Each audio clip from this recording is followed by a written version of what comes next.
So you guys finished the season, obviously hot streak, 25 out of a possible 28 points. We've talked about this many times, but for this purpose, this reason, your explanation on what went right down the stretch. Well, I think it's just the maturity in our game and the players in our leadership group leading the way, getting everybody on the same page and understanding that when we string it together for longer periods of time in games, you're going to get the results that you want.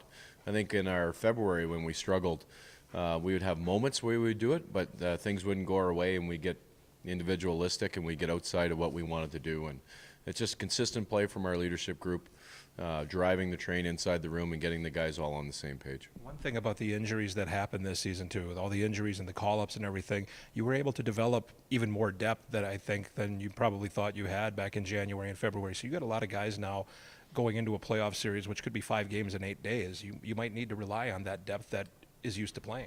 Yeah, like when you're shorthanded, it's disappointing that you miss the guys, but with the injuries and the roster changes, like you said, you have people playing in other situations that maybe they wouldn't be if you were healthy. So we have lots of guys and lots of options, which is always a good thing as the coach. As we look at our lineup and the coaching staff meets about certain situations that may occur, what we're looking at, overtime game options that might happen, all the different things that you address as you go into the playoffs. We have lots of guys that have been in different situations, whether it's special teams, last minute, or trying to score a goal. I like our options, and that's always a good thing. It makes it for really hard decisions at this time of the year.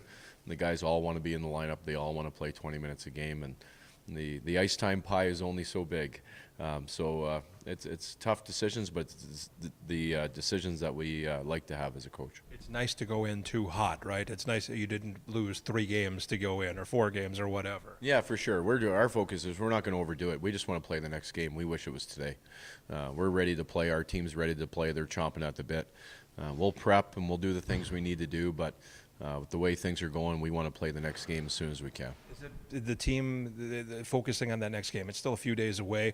How do you keep it fresh, or how do you keep it light? How do you keep that game as the most important thing, even though it's a few days away still? Well, for us, we took 2 days off. I mean, the guys had lots of time. We'll have a meeting today and talk about a few things and plan out the logistics of our travel schedule and what have you. We'll skate Wednesday, Thursday, and Friday's a travel day.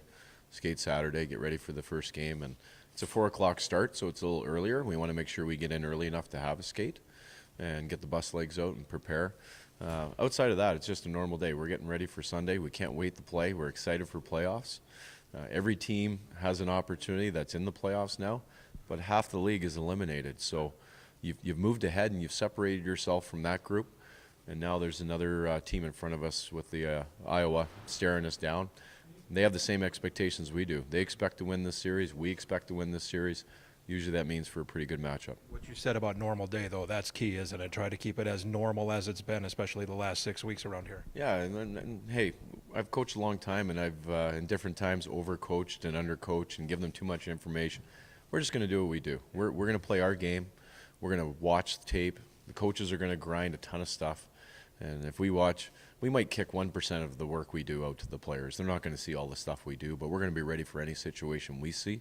But the players will know what we need to do and how we're going to approach the games, and it's status quo. When you go into off on a run with 14 points or 14-game point streak, whatever it ends up being, why would you change anything? So slight adjustments based on what they're going to do and what we expect them doing, but we're playing well, and we want them to come to us. They're a different team than the last time you saw them, even though it was just a little over a week ago. You took it to them pretty well. They've added 3 players, and they've got a good feeling about themselves, not only the playoffs, but a 3-game winning streak going in. Yeah, there's no question they're a different team. When you add 3 players like they did that are top level, that's a whole line of forwards that we have to handle, and that's a different element for us looking at their team, and that's why we're watching the 3 games that those guys were in. We want to get to understand those players, know what they're how they play and what they do and what their attributes are.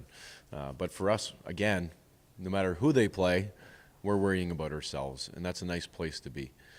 As a coaching staff, we'll probably focus on the other team more than what we're going to sell to the players, because in the end, if we play hard, we play the right way, we're going to have a chance to win whoever we play. Thanks for the time. Good luck. Thank you. Admirals head coach Karl Taylor.